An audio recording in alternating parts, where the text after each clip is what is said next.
بسم اللہ الرحمن الرحیم سلم علی سیدنا و مولانا محمد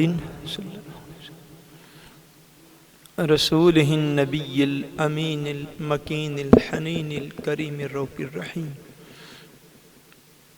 اما بعد اعوذ باللہ من الشیطان الرجیم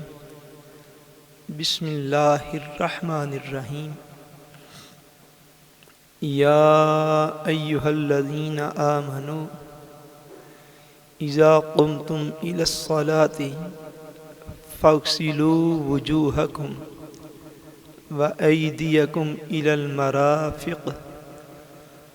وامسحوا برؤوسکم وارجلکم الى الکعبین صدق اللہ العظیم ان اللہ وملائکتہ یصلون علی النبی یا ایہا الذین آمنوا صلوا علیہ وسلموا تسلیما اللہم صلی علی سیدنا و مولانا محمد وعلی آلہ واصحابہ وبارک وسلم الصلاۃ والسلام علیک یا رسول اللہ وعلی آلک واصحابک یا حبیب اللہ الصلاۃ والسلام علیک یا رسول اللہ وعلی آلک واصحابک یا حبیب اللہ۔ اللہ تبارک و تعالی وحدہ لا شریک کا بے پایاں فضل و کرم اور احسان و انعام ہے کہ جس نے باعث تخلیق کائنات رحمت للعالمین شافع روز جزا حضور سیدنا محمد مصطفیٰ صلی اللہ علیہ وآلہ وسلم کے مبارک وسیلہ سے ہم سب کو دولت اسلام عطا فرمائی۔ اللہ تبارک و تعالی ہم سب کو کما حق ہو اس دولت اور نعمت کی قدر کرنے کی توفیق عطا فرمائے۔ گزشتہ جمعۃ المبارک سے ہم نے جس عنوان کا آغاز کیا تھا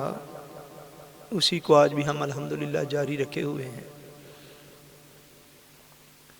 گزشتہ جمعۃ المبارک کو ہم نے وضو کرنے کی اہمیت اور اس کے چند فضائل کا جو ہے وہ ذکر ہم نے کیا تھا۔ آج کی گفتگو میں ہم انشاءاللہ تبارک و تعالی وضو کرنے کا جو طریقہ کار ہے اس کو ہم تفصیل کے ساتھ انشاءاللہ بیان کرنے کی کوشش کریں گے تاکہ ہمارے بچے جو ہیں وہ بھی ان باتوں کو سیکھ سکیں اور ہمارے بڑوں میں سے اگر کسی کے اندر کوئی غلطی ہو تو اس کی بھی اصلاح ہو سکے۔ اس لیے کہ وضو جو ہے وہ مسلمان کو چند حالتوں میں کرنا ہے اس کے لیے فرض یا واجب کا درجہ رکھتا ہے۔ نماز ادا کرنے کے لیے وضو کرنا جو ہے یہ فرض کے طور پر ہے کہ نماز جو ہے وہ کبھی بھی بغیر وضو کے ادا نہیں کی جا سکتی۔ پنجگانہ نماز کے لیے، نماز جنازہ کے لیے،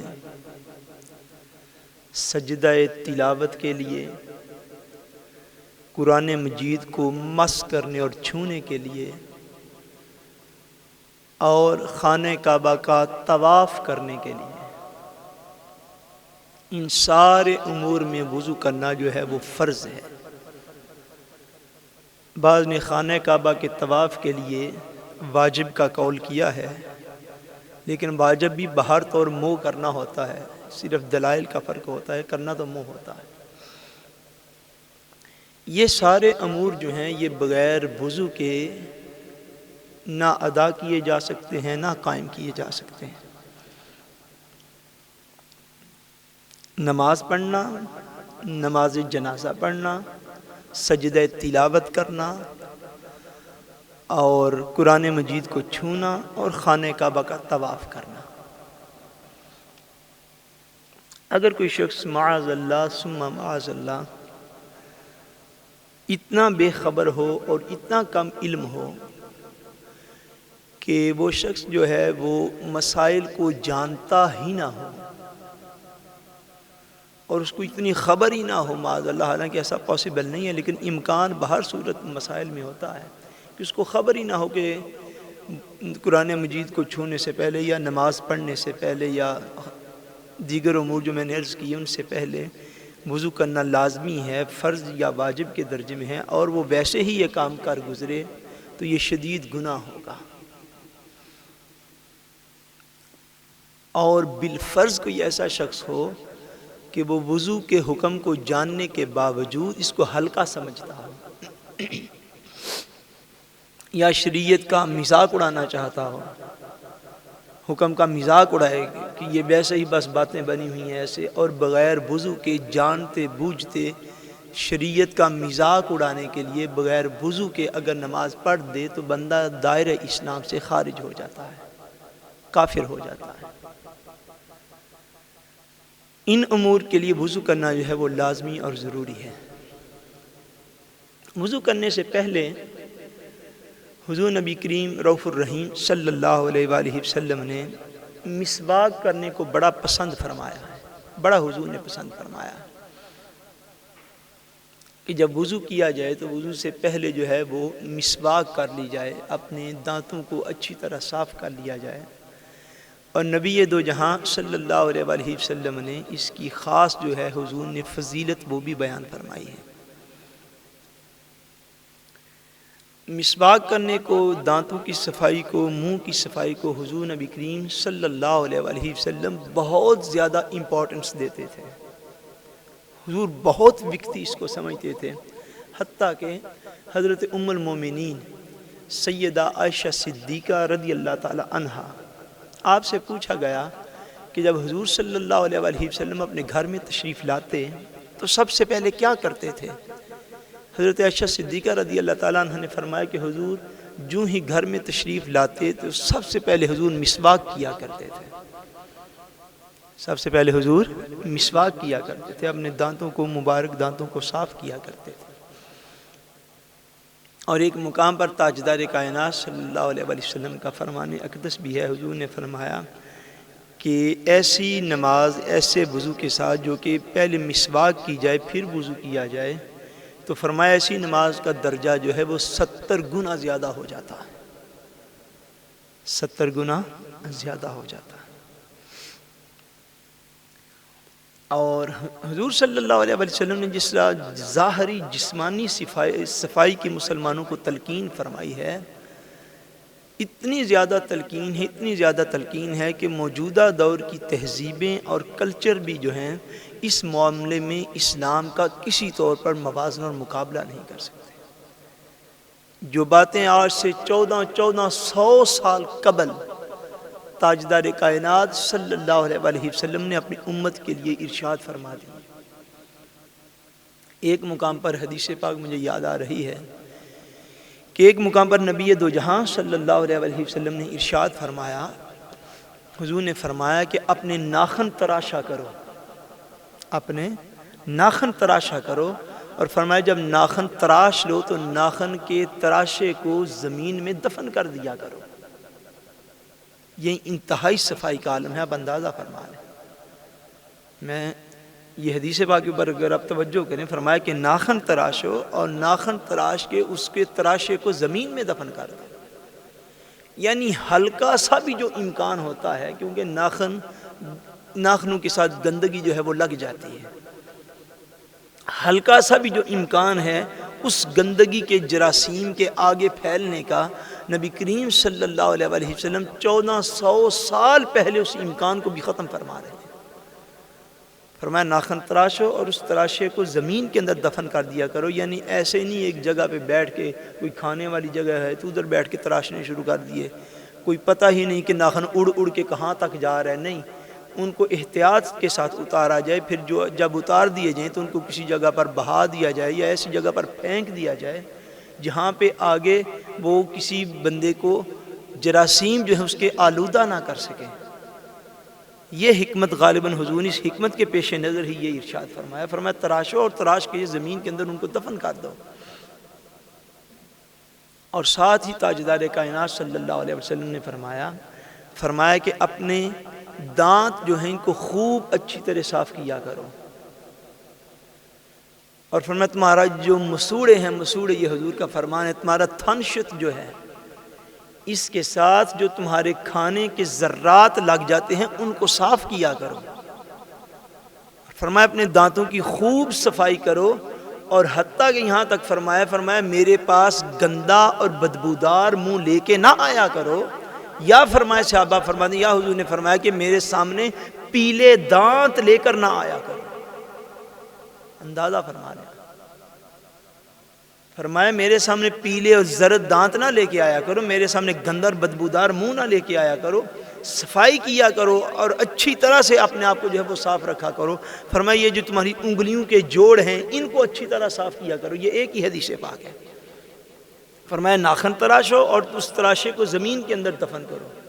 اپنے انگلیوں کے جوڑ جو ہیں ان انگلیوں کے جوڑوں کو اچھی طرح صاف کیا کرو،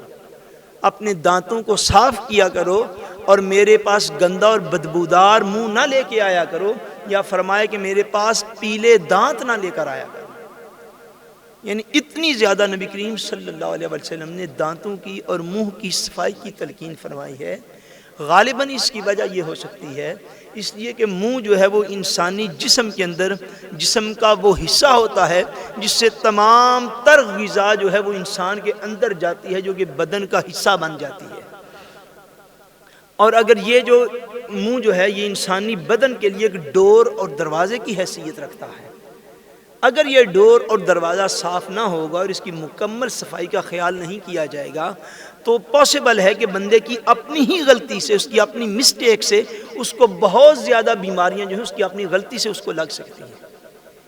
اس لیے خاص طور پر نبی کریم صلی اللہ علیہ وسلم نے اس کی تلقین متعدد بار فرمائی، بار بار فرمائی،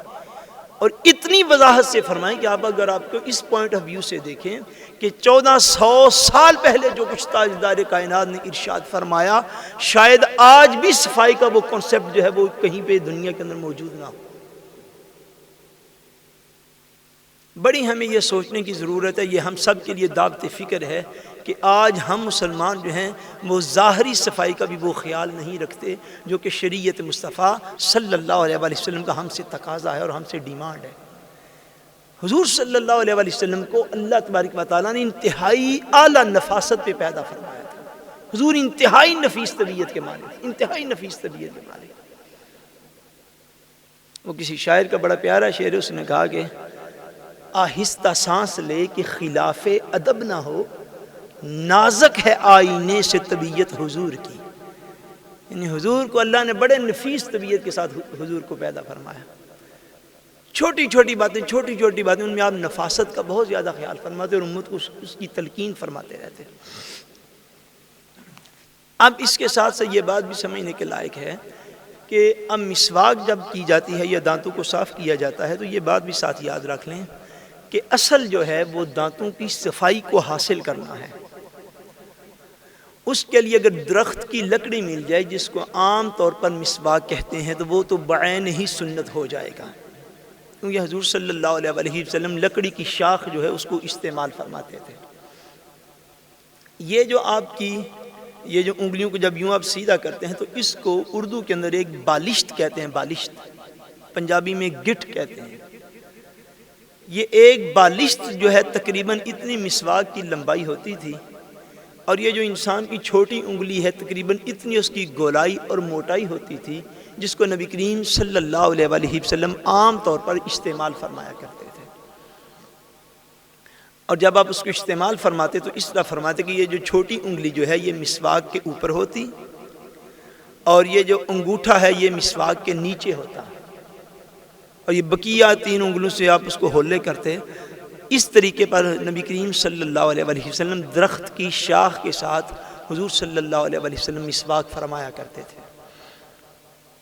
اور میں سمجھتا ہوں دیگر احادیث کی روشنی میں، یعنی ذاتی خیال نہیں ہوتا، صاف ظاہر ہے علم دین کی روشنی میں، کہ نبی کریم صلی اللہ علیہ وسلم کو اس باتوں کی ظاہراً لگتا ایسے ہے کہ حاجت اتنی نہ تھی، یہ امت کو اپنی امت کو تلقین کرنے کے لیے، تاکہ امت کے اندر یہ چیز رواج پا جائے، اس لیے امت کو تو حاجت تھی، امت کو تو ضرورت تھی، ادروائز نبی دو جہاں صلی اللہ علیہ وسلم کا جو جسم اقدس تھا اس کی تو صفائی اور طہارت کا آلریڈی یہ اہتمام تھا، اور یہ اللہ تبارک و تعالیٰ نے شان اور عظمت عطا فرمائی تھی کہ تاجدار کائنات کے جسم اقدس سے تو جو پسینہ بھی نکلتا تھا اس سے بھی خوشبو آیا کرتی تھی۔ اب آپ سمجھیں، اس سے لگتا ہے کہ ظاہراً حاجت تو اتنی نہ تھی، لیکن امت کو تلقین فرمانے کی خاطر اور امت کی صفائی کی خاطر، تاکہ امت مسلمہ قیامت تک اس بات کو یاد رکھ سکے اور یہ معمولات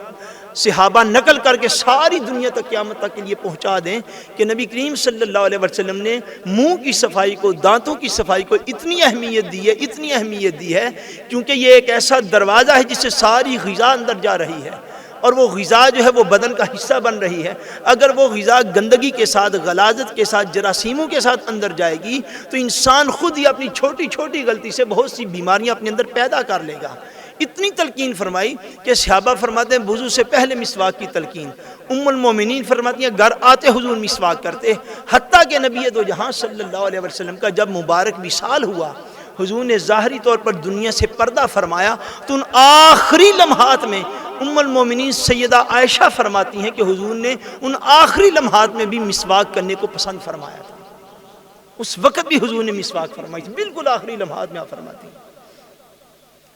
یعنی اس سے ہمیں یہ اندازہ ہو جانا چاہیے کہ اسلام کتنا زیادہ اپنے ماننے والوں کا اور اپنے ماننے والوں کے عمل کے ذریعے سے ساری دنیا کو صفائی کا پیغام دے رہا ہے،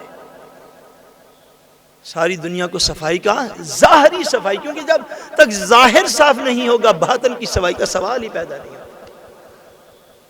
اس سے مراد اگلی اعضاء کی صفائی ہے، یعنی گناہوں سے اپنے اعضاء کو صاف رکھنا۔ جب وہ صاف ہوں گے پھر دل روشن ہوتا ہے، وہ نہ صاف ہو تو دل روشن نہیں ہوتا، باتیں رہتی ہیں ہمیشہ ساری ہمارا۔ میں یہ عرض کر رہا تھا کہ وضو سے پہلے، وضو کے مسائل عرض کرنا مقصود تھے کہ وضو سے پہلے نبی کریم صلی اللہ علیہ وسلم نے مسواک کو پسند فرمایا ہے۔ اگر درخت کی شاخ مل جائے تو بعین ہی سنت ہو جائے گی، اگر نہ بھی ملے تو یہ جو ٹوتھ پیسٹ کرتے ہیں یا ٹوتھ پاؤڈر کرتے ہیں وہ بھی جو ہے وہ سنت کے حکم کے اندر داخل ہوگا، وہ بھی سنت کے حکم کے اندر داخل ہوگا، اس لیے کہ مقصود جو ہے وہ لکڑی کی شاخ کا استعمال کرنا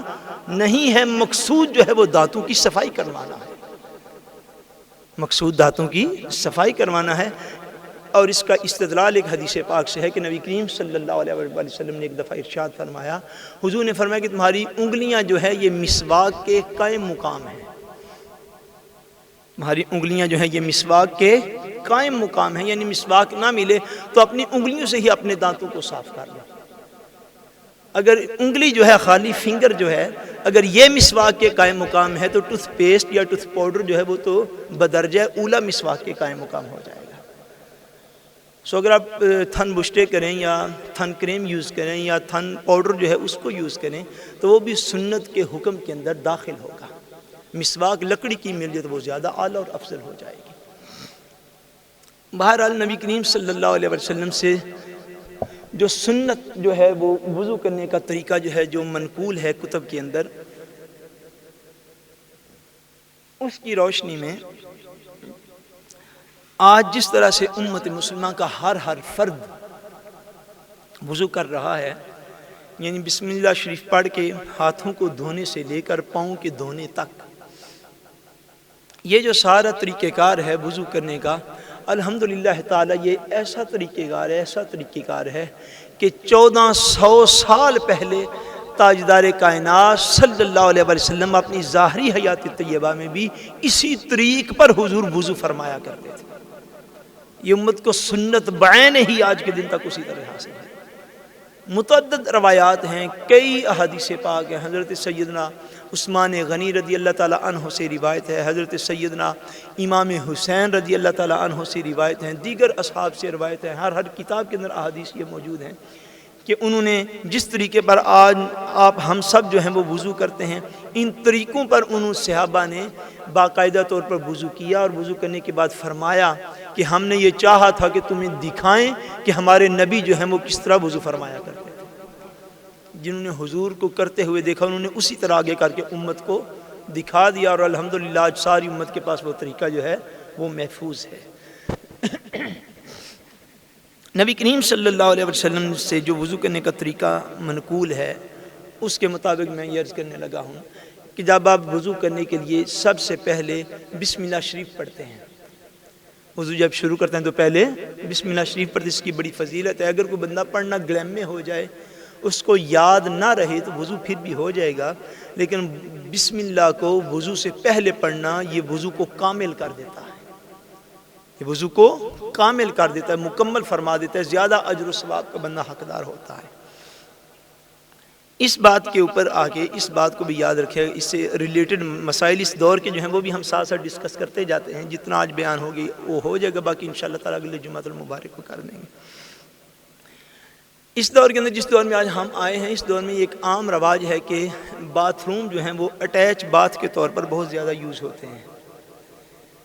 یعنی جس کو آپ واش روم کہتے ہیں یا ٹوائلٹ سیتے کہتے ہیں، ٹوائلٹ سیٹ کہتے ہیں، وہ اور باتھ روم کامن ہوتے ہیں، ایک ہی کمرے کے اندر جو ہیں وہ ہوتے ہیں، ان کے درمیان کوئی دیوار یا پردہ درمیان میں موجود نہیں ہوتا۔ اس بات کو یاد رکھ لیں، جو احباب بر وقت آیا کریں گے وہ انشاءاللہ تبارک و تعالیٰ صحیح مسائل کو سمجھ لیں گے، اور جو بر وقت نہ آ سکے ان تک آپ کو یہ چیزیں پہنچانا شرعی طور پر آپ سب کی ذمہ داری پھر ہو جائے گی، گھروں میں پہنچانا، بال بچوں کو پہنچانا، جو دیر سے آتے ہیں ان کو پہنچانا۔ علماء اسلام نے اس دور کے اندر فرمایا ہے کہ اس طرح کے جو اٹیچ بات ہیں، جن میں واش روم بھی ساتھ ہوتا ہے، باتھ روم بھی ساتھ ہوتا ہے، ان کے اندر جو ہے وہ ذکر الہی نہ کیا جائے،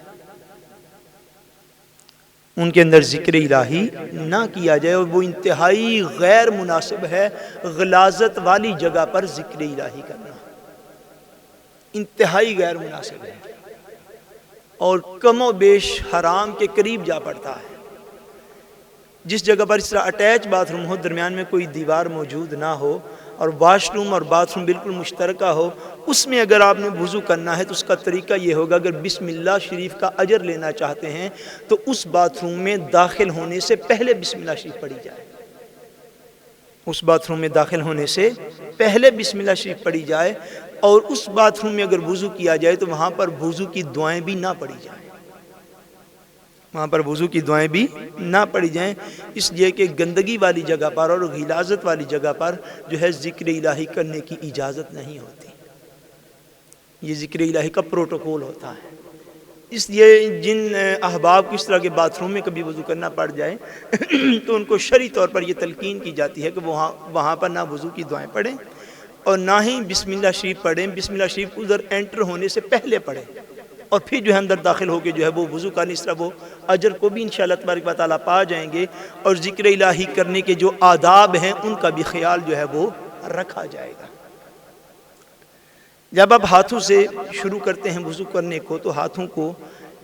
یہ جو ناخنوں سے شروع کیا جائے گا دھونا، جب آپ وضو کے لیے دھوئیں گے تو یہاں سے شروع کر کے تو ہاتھوں کو اس جگہ تک جس کو ہم کہتے ہیں، یہ اس کو کیا کہیں گے پنجابی میں، کیا کہیں گے اسے، جسم کی جوڑ کو کیا کہیں گے، بولیے، گٹ کہیں گے، اس تک جو ہے یہ ہاتھ کو جو ہے وہ دھویا جائے گا۔ جی ہاں، کلائی تک ہے۔ ہاتھوں کو دھونے کے بعد جو ہے وہ 3 دفعہ جو ہے وہ کلی کی جائے گی، اور کلی کے لیے 3 دفعہ الگ الگ پانی لینا جو ہے یہ بھی سنت سے ثابت ہے، اور ایک ہی دفعہ پانی لے کر بھی 3 دفعہ کی جا سکتی ہے، یہ بھی سنت سے ثابت ہے۔ حضور صلی اللہ علیہ وسلم نے مختلف طریق پر وضو فرمایا ہے، لیکن زیادہ مناسب اور افضل یہ ہے کہ آپ 3 دفعہ کلی کرنے کے لیے الگ الگ پانی لے لیں، لیکن دونوں جو ہیں وہ سنت کے اندر داخل ہیں، اس میں سے کوئی بھی ایسا رستہ نہیں جو سنت کے متصد جاتا ہو یا خلاف جاتا ہو۔ 3 دفعہ کلی کریں، جب کلی کریں تو کوشش کریں کہ جتنا بھی پانی ہو وہ اچھی طرح سے سارے منہ کے اندر جو ہے وہ گردش کر جائے، اور اگر بندے کا روزہ نہ ہو تو پھر غرارہ کرنا، یعنی پانی منہ میں ڈال کر اوپر کی طرف کر کے اس کو حلق کے اندر پھیرنا، اس کو غرارہ کرنا کہتے ہیں۔ پھر غرارہ کرنا جو ہے یہ زیادہ افضل اور اعلیٰ ہے۔ اگر روزہ ہو تو روزے کی حالت میں غرارہ نہیں کیا جائے گا کہ پانی کے اندر جانے کا امکان ہوگا، اگر پانی اندر چلا گیا تو پھر روزہ ختم ہو جائے گا وضو کرتے ہوئے بھی۔ 3 دفعہ جو ہے وہ کلی کی جائے گی، دائیں ہاتھ کے ساتھ، رائٹ ہینڈ کے ساتھ، ہوئر ہند کے ساتھ پانی جو ہے وہ لیا جائے گا اور رائٹ ہینڈ سے جو ہے وہ 3 دفعہ منہ کے اندر ڈال کے اچھی طرح کلی کی جائے گی، تاکہ دانتوں کے آگے پیچھے، مسوڑوں کے اوپر نیچے، ہر جگہ پر جو ہے پانی جو ہے ایک دفعہ پہنچ جائے، جس طرح میں نے شروع میں عرض کیا صفائی کا آخری حد تک جو ہے وہ خیال جو ہے وہ رکھا جائے گا۔ اس کے بعد جو ہے وہ 3 دفعہ جو ہے وہ ناک کے اندر پانی ڈالا جائے گا، وہ بھی اسی طریقے پر کہ دائیں ہاتھ کے ساتھ پانی لے کے تو ناک کے اندر ڈالا جائے گا اور بائیں ہاتھ سے ناک جو ہے اس کو صاف کیا جائے گا۔ اس کے بعد جو چیز ہے، جو مرحلہ ہے، یہاں سے وضو کے فرائض کا آغاز ہوتا ہے، جو اللہ تبارک و تعالیٰ نے خود سورہ المائدہ میں بیان فرمائے ہیں، جو آیت کریمہ ہم نے شروع میں پڑھی ہے۔ وضو کے اندر 4 فرائض ہوتے ہیں۔ کتنے فرائض ہیں بولیے؟ کتنے فرائض ہیں؟ 4 فرائض ہیں۔ ان 4 فرائض کا خیال رکھنا جو ہے وہ بہت ضروری ہے، اس لیے کہ اگر فرض درست طریق پر ادا نہ ہو تو پھر عمل جو ہے وہ مکمل نہیں ہوتا، اس کو دہرانا پڑتا ہے۔ اللہ تبارک و تعالیٰ ارشاد فرماتے ہیں کہ جب تم نماز کا ارادہ کر لو تو کیا کرو؟ فَاغْسِلُوا وُجُوهَكُمْ، اپنے چہرے جو ہیں ان کو دھو لیا کرو۔ اپنے چہروں کو کیا کرو؟ دھو لیا کرو۔ اب چہرہ جو ہے، چہرہ کس جسم کے حصے کو کہتے ہیں؟ چہرہ یہ جو جگہ ہے شرعی طور پر یہاں جو ماتھے کے اوپر ہوتی ہے، جہاں سے بال عمومی طور پر جمنا شروع کرتے ہیں، جہاں عام طور پر بال جو ہیں یہ جمنا شروع کرتے ہیں، بالوں کا آغاز ہوتا ہے، بال اگے ہوئے ہوتے ہیں، اس جگہ سے لے کر تو یہ ٹھوڑی کے نیچے تک، اور ایک کان سے لے کر دوسرے کان تک، یہ جو حصہ ہے شرعی طور پر اس حصے کو جو ہے وہ چہرہ کہا جاتا ہے۔ یاد رکھ لیں، وجوہکم کا یہ مفہوم ہے کہ اتنا حصہ جو ہے جہاں پہ عام طور پر بال جمتے ہیں، یہاں سے لے کر ٹھوڑی کے نیچے تک اور ایک کان سے لے کر دوسرے کان تک، یہ جو سارا حصہ انسانی جسم کا بنے گا یہ چہرہ ہے، اس کا دھونا جو ہے یہ وضو کے اندر فرض ہے۔ اس حصے کے اندر ایک ناخن برابر بھی جگہ جو ہے وہ خشک نہیں رہنی چاہیے،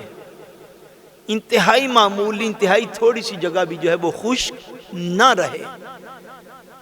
اگر خشک رہ جائے گی جلدی سے وضو کرتے ہوئے اور آپ دوسرے مرحلے جو ہے وہ بازوں تک جا پہنچیں گے اور یہ جگہ خشک رہ جائے گی،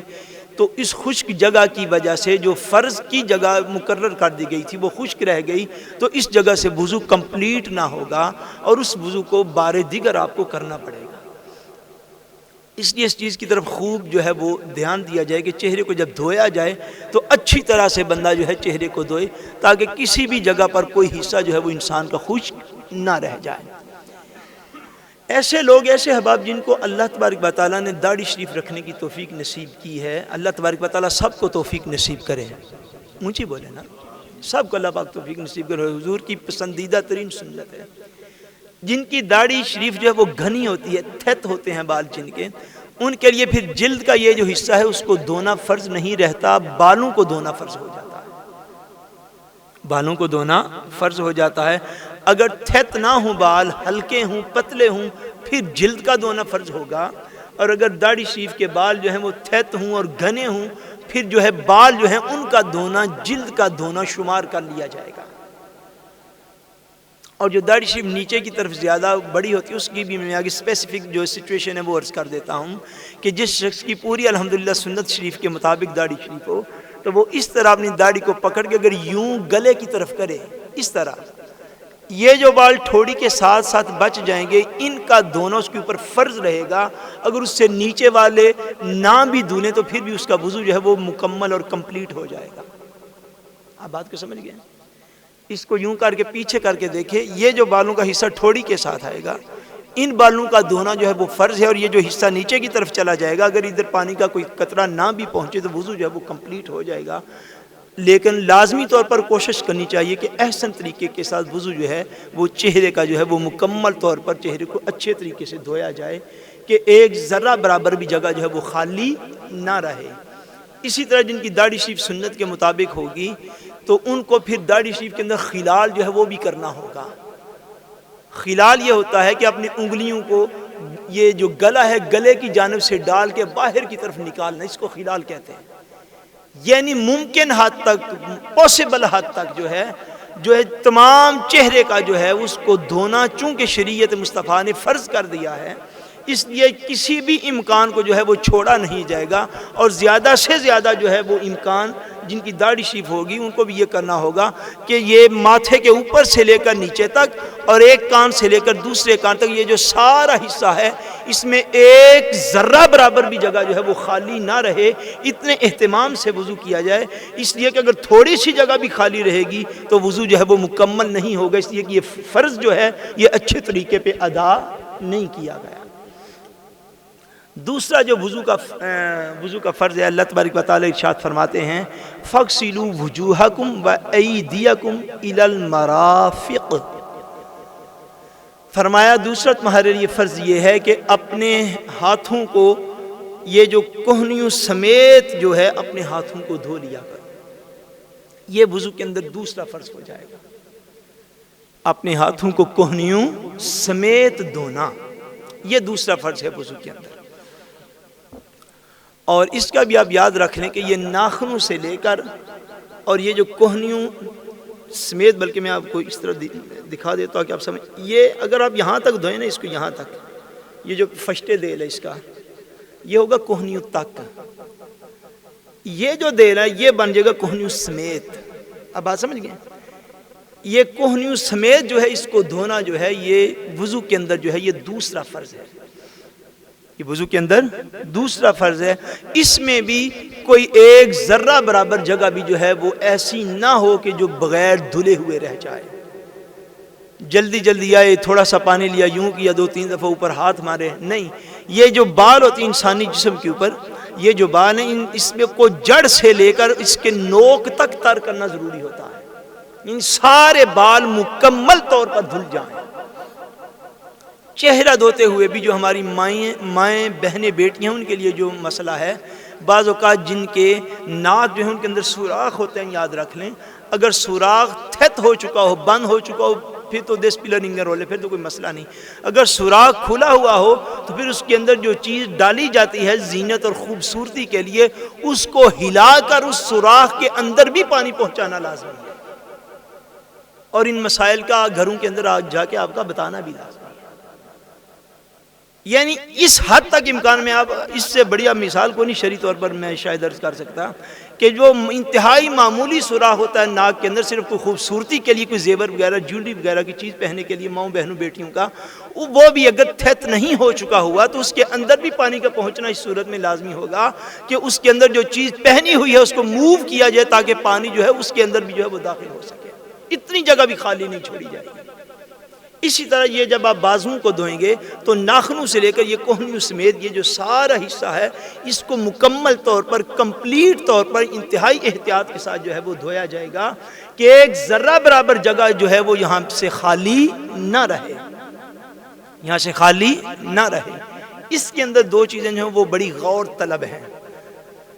ہماری آج کی نوجوان نسل میں ایسے لڑکے بھی ہیں اور بعض اوقات مائیں بہنیں بیٹیاں بھی ایسی جو ہیں وہ غلطی کر گزرتی ہیں کہ بعض لوگ اپنے ناخن بڑے لمبے رکھ لیتے ہیں، ناخن بڑے لمبے رکھ لیتے ہیں۔ یاد رکھیے گا کہ نبی کریم صلی اللہ علیہ وسلم کی سنت مطہرہ یہ ہے کہ آپ ہر جمعے والے دن اپنے مبارک ناخن جو ہے وہ کاٹ لیا کریں، ہر جمعے والے دن ناخنوں کا کاٹنا یہ سنت ہے، اور میکسیمم حد جو ہے ناخنوں کی اور ضرورت سے زائد بالوں کی وہ 40 دن ہے، یہ میکسیمم حد ہے۔ کتنے دن؟ 40 دن تک اگر ناخن اور ضرورت سے زائد بال جو انسانی جسم میں ہیں اگر ان کو نہ کاٹا جائے، ان کو نہ ختم کیا جائے، ان کو نہ تراشا جائے ناخنوں کو، تو 40 دن کے بعد مسلمان پھر گناہ گار ہے۔ اور سنت جو ہے، سنت جو ہے وہ ہر جمعے والے دن ناخنوں کو کاٹنا یہ سنت ہے۔ اور عام انسان جو ہے، عام انسان اور نبی دو جہاں صلی اللہ علیہ وسلم کے، جس طرح میں نے شروع میں کیا، ہر کام میں یہ حضور نے سنت عطا فرمائی ہیں۔ عام انسان کا ناخن جو ہے اس کو زمین کے اندر دبانے کا حکم دیا ہے کہ اس کو زمین کے اندر دفن کر دو، اس سے جراثیم نہ پھیلیں، اپنے ناخنوں کو تراش کے زمین کے اندر دفن کر دو۔ اور عام انسان میں اور ذات پاک مصطفیٰ میں جتنا فرق ہے وہ یہ اس اعتبار سے، وہ یہ بھی ہے کہ صحابہ کرام بقیہ سارے لوگ تو ناخن اتار کے زمین میں دفن کرتے تھے، دفن کرتے ہوں گے، بہا دیتے ہوں گے پانی میں، کسی ایسی جگہ پہ رکھ دیتے ہوں گے کہ جہاں اس سے جراثیم کے آنے کا امکان نہ رہے۔ یہ تو عام لوگوں کا ہے، اور تاجدار کائنات صلی اللہ علیہ وسلم کے جو مبارک ناخن ہوتے تھے حضور اتارتے تو صحابہ اکرام برکت کے لیے اپنے پاس رکھا کرتے تھے، کیونکہ حضور کے ناخنوں سے شفائیں جنم لیتی ہیں۔ حتیٰ کہ صحابہ اکرام نے وصیتیں کی، غالباً حضرت امیر معاویہ رضی اللہ تعالیٰ عنہ کا، بلکہ یقیناً آپ کی یہ وصیت تھی کہ آپ کے پاس سیدنا تاجدار کائنات صلی اللہ علیہ وسلم کے مبارک ناخن کچھ محفوظ تھے۔ آپ نے وصیت فرمائی کہ جب میں دنیا سے پردہ کر جاؤں تو یہ ناخن جو ہیں حضور کے میرے ساتھ میری قبر میں رکھنا، کیونکہ اس کی برکت سے میں اللہ تبارک و تعالیٰ سے شفاعت کی امید رکھتا ہوں۔ حضور کے ناخنوں کا یہ مقام ہے، امت کو یہ سنت عطا فرمائی۔ تاجدار کائنات صلی اللہ علیہ وسلم کا یہ حکم جو ہے، اس بات کو یاد رکھیں کہ ناخن اگر بہت زیادہ بڑے ہوئے ہوں، اتنے زیادہ، تو یہ جو گوشت کا یہ حصہ ہوتا ہے، یہ جو ناخن اور انگلی کا یہ جو حصہ ہے، اس کا بھی دھل جانا بڑا لازمی ہے۔ میں نے عرض کر دیا ناخن برابر بھی جگہ خالی رہ گئی تو وضو کمپلیٹ نہیں ہوگا۔ اگر ناخن بہت زیادہ اللہ نہ کرے بڑے ہوئے ہوں تو پھر ایسا امکان پاسبل ہے کہ اس ناخن کے اندر میل کچیل بھی تو ہوتا ہے، وہ پانی کو پہنچنے ہی نہ دے۔ اس لیے ہماری مائیں بہنیں بیٹیاں بھی اس چیز کو اگر سنیں بات کے اندر، اور آپ لوگ بھی اپنے گھروں میں جا کر بتائیں کہ اگر کسی کا ناخن بہت زیادہ بڑا ہوا ہوگا تو پاسبل اس کے اندر میل کچیل پھنسا ہو، اس وجہ سے پانی پہنچ نہیں پائے گا۔ جب پانی پہنچ نہیں پائے گا تو آپ سارا دن بھی کھڑے رہیں ایک پانی کے نیچے، اور وہ پانی اگر نہ پہنچے تو پھر اس وضو کے ساتھ نہ نماز ادا کرنا درست ہے، نہ قرآن مجید کو چھونا درست ہوگا، نہ سجدہ تلاوت کرنا درست ہوگا، نہ نماز جنازہ پڑھنا درست ہوگا، کچھ بھی جو ہے وہ آپ نہیں کر سکیں گے۔ ایک تو اس کا یہ پوزیشن ہے۔ دوسری اس کی پوزیشن یہ ہے کہ بعض اوقات ہماری مائیں بہنیں بیٹیاں جو ہیں وہ اپنے ناخنوں کے اوپر نیل پالش لگا لیتی ہیں۔ کیا چیز؟ نیل پالش لگا لیتی ہیں۔ نیل پالش جو ہے وہ بھی اس چیز کو تھت کر دیتی ہے۔ اگر ناخن کے اوپر پالش لگی ہو، نیل کے اوپر پالش لگی ہو، تو اس پالش کی ایک تہ ہوتی ہے، وہ تہ جو ہے وہ پانی کو جسم تک پہنچنے نہیں دیتی۔ اور میں یہ عرض کر رہا ہوں قرآن و حدیث کی روشنی میں کہ یہ ناخنوں سے لے کر کوہنیوں سمیت اتنے جسم کے حصے کا دھونا وضو کا دوسرا بڑا فرض ہے۔ اگر یہ حصے نہیں دھلیں گے